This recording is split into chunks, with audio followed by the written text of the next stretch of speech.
Hello friends, എല്ലാവർക്കും പുതിയൊരു വീഡിയോയിലേക്ക് സ്വാഗതം. ഇന്നത്തെ കഥയിൽ ശാലിനി വിഷ്ണുവിനോട് പറയുന്നുണ്ട്, നൂറ് പറയുന്നത് കേട്ടിട്ട് എന്തൊക്കെയോ കുഴപ്പമുള്ളത് പോലെയാണ് തോന്നുന്നതെന്നൊക്കെ. വിഷ്ണു അപ്പോൾ പറയുന്നുണ്ട്, നൂറ് പറയുന്നതെല്ലാം കള്ളമാണെന്ന്. ശാലിനി അപ്പോൾ പറയുന്നുണ്ട്, പിന്നെ ആരായിരിക്കും ഇങ്ങനെയൊക്കെ ചെയ്യുക എന്നൊക്കെ.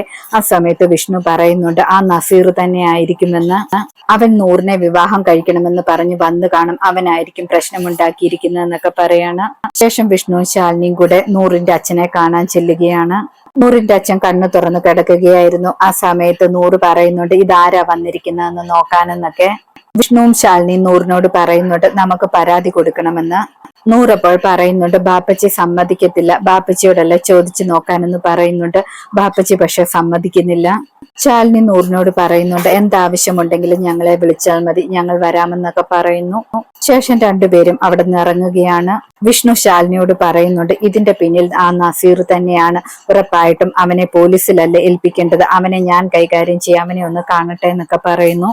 ശേഷം കാണിക്കുന്നത് രോഹിത്തിനെയും സുസ്മിതയും ഉപേന്ദ്രനെയുമാണ്. സുസ്മിത പറയുന്നുണ്ട്, ശാലിനി നമ്മുടെ എല്ലാ നീക്കങ്ങളും പൊളിച്ചുകൊണ്ടിരിക്കുകയാണ്, അതുകൊണ്ട് ഇനിയും ആ വീട്ടിൽ ഒരു ബിസിനസ്സും നടക്കത്തില്ല എന്നൊക്കെ പറയുന്നു. ഉപേന്ദ്രൻ അപ്പോൾ പറയുന്നുണ്ട്, എത്രയും പെട്ടെന്ന് ആ വീട് വിറ്റിട്ട് കോടികൾ ഉണ്ടാക്കണമെന്നൊക്കെ.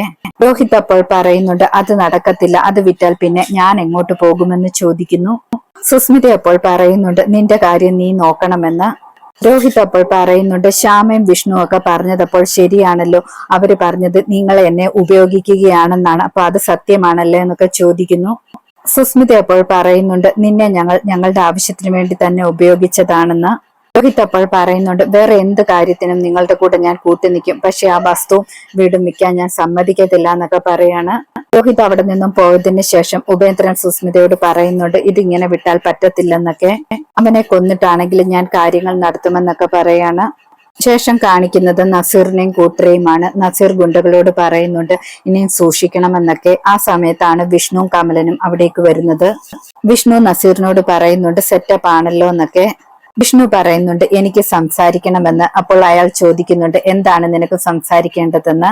ഗുണ്ടകളും പ്രശ്നമുണ്ടാക്കാൻ വരികയാണ്. ആ സമയത്ത് വിഷ്ണു പറയുന്നുണ്ട്, എന്റെ ഓട്ടോക്കാരെ ആൾക്കാരെ എല്ലാം വിളിച്ചു കഴിഞ്ഞാൽ പ്രശ്നമാകും, അത് വേണോ വേണ്ടോ, നിങ്ങൾ മാറി നിൽക്കാനെന്ന് പറയുന്നു. വിഷ്ണു പറയുന്നുണ്ട്, ഞങ്ങൾ അരിയാഹാരമാണ് കഴിക്കുന്നത്, അതുകൊണ്ട് എനിക്ക് നന്നായിട്ട് അറിയാം നിങ്ങളാണ് വന്ന് ആ 10 ലക്ഷം രൂപ കൊണ്ടുപോയതെന്ന്.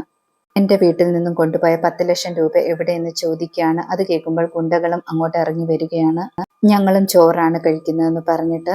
പിന്നീട് അവിടെ നടക്കുന്ന വലിയൊരടി തന്നെയാണ്. കമലൻ ഗുണ്ടകളെ നേരിടുന്നുണ്ട്, നസീറിനെ ആണെങ്കിൽ വിഷ്ണു നേരിടുന്നുണ്ട്. വിഷ്ണുവും കമലനും കൂടി എല്ലാവരെയും അടിച്ചൊതുക്കുന്നുണ്ട്. ശേഷം ഓട്ടോയിലേക്ക് കൊണ്ടുവരുന്നു. എല്ലാവരോടും ഓട്ടോയിൽ കയറാൻ പറയുന്നു.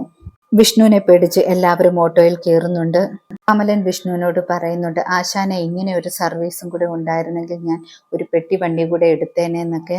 വിഷ്ണു അപ്പോൾ പറയുന്നുണ്ട്, ഈ രീതിയിലാണ് നമ്മുടെ ശത്രുക്കൾ കൂടുന്നതെങ്കിൽ നീ ഉറപ്പായിട്ടും ഒരു പെട്ടി ഓട്ട കൂടി ഓടിക്കേണ്ടി വരുമെന്നൊക്കെ. എന്നിട്ട് അതിനൊരു പേരും കൂടെ വെക്കേണ്ടി വരും, അടിപിടി സർവീസ് എന്ന്. ശേഷം വിഷ്ണുവും കമലിനും എല്ലാവരെയും കൂട്ടി ഓട്ടോയിൽ പോവുകയാണ്.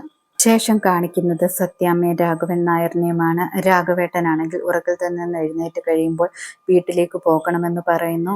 സത്യാമ്മ അപ്പോൾ പറയുന്നുണ്ട്, നമ്മുടെ വീട് നഷ്ടപ്പെട്ടു പോയി, അതങ്ങ് മറന്നുപോയി, ഇപ്പോൾ വാടക വീട്ടിലാണ് താമസിക്കുന്നതെന്നൊക്കെ പറയുന്നു. പക്ഷെ രാഘവേട്ടൻ അതൊന്നും കേൾക്കാൻ തയ്യാറാകുന്നില്ല. നീ കള്ളം പറയുകയാണ്, എനിക്ക് എൻ്റെ വീട്ടിൽ പോകണം, വീടൊക്കെ വൃത്തിയാക്കണമെന്നൊക്കെ പറയുന്നു. സത്യാമ്മ അപ്പോൾ പറയുന്നുണ്ട്, ഈ മെഡിസിൻ ഒന്ന് കഴിക്കുക, മെഡിസിൻ കഴിച്ചിട്ട് ഉറങ്ങി എഴുന്നേൽക്കുമ്പോൾ ഉറപ്പായിട്ടും കൊണ്ടുപോകാമെന്നൊക്കെ പറഞ്ഞിട്ട് മെഡിസിൻ കഴിപ്പിക്കുകയാണ്. പിന്നീട് ചന്ദ്രബോസ് ഫോണിൽ സുസ്മിതയോട് സംസാരിച്ചുകൊണ്ടിരിക്കുകയാണ്. ആ സമയത്ത് വിഷ്ണു ഓട്ടോയിൽ എല്ലാവരെയും കൂട്ടിയിട്ട് സ്റ്റേഷനിലേക്ക് വരുന്നു. വിഷ്ണു അകത്തേക്ക് ചെന്നിട്ട് ചന്ദ്രബോസിനെ കാണുന്നുണ്ട്. ചന്ദ്രബോസ് അപ്പോൾ ചോദിക്കുന്നുണ്ട്, എല്ലാവരും ലോറി കഴിഞ്ഞിട്ട് അടുത്ത ഘട്ടത്തിലേക്കാണ് പോകുന്നത്, നീ എന്താണ് ഓട്ടോ എടുത്തതെന്നൊക്കെ ചോദിക്കുന്നു. ഇങ്ങോട്ട് എന്തിനാണ് ഓട്ടോയുമായിട്ട് വന്നതെന്നൊക്കെ ചോദിക്കുകയാണ്. വിഷ്ണു അപ്പോൾ പറയുന്നുണ്ട്, ചന്ദ്രബോസ് സാറിന്റെ മുന്നിൽ കാഴ്ച വെക്കുവാൻ വേണ്ടി ഒരു സാധനം കൊണ്ടുവന്നിട്ടുണ്ടെന്ന്. വിഷ്ണു കമലിനോട് പറയുന്നുണ്ട് അവരെ കൂട്ടിയിട്ട് വരാനെന്ന്. കമൽ ഓട്ടോയിൽ നിന്നും അവരെ ഇറക്കിക്കൊണ്ടുവരുന്നു. ഇന്നത്തെ കഥ ഇതോടെ അവസാനിക്കുന്നു. പുതിയൊരു കഥയുമായി വീണ്ടും കാണാം. Thank you.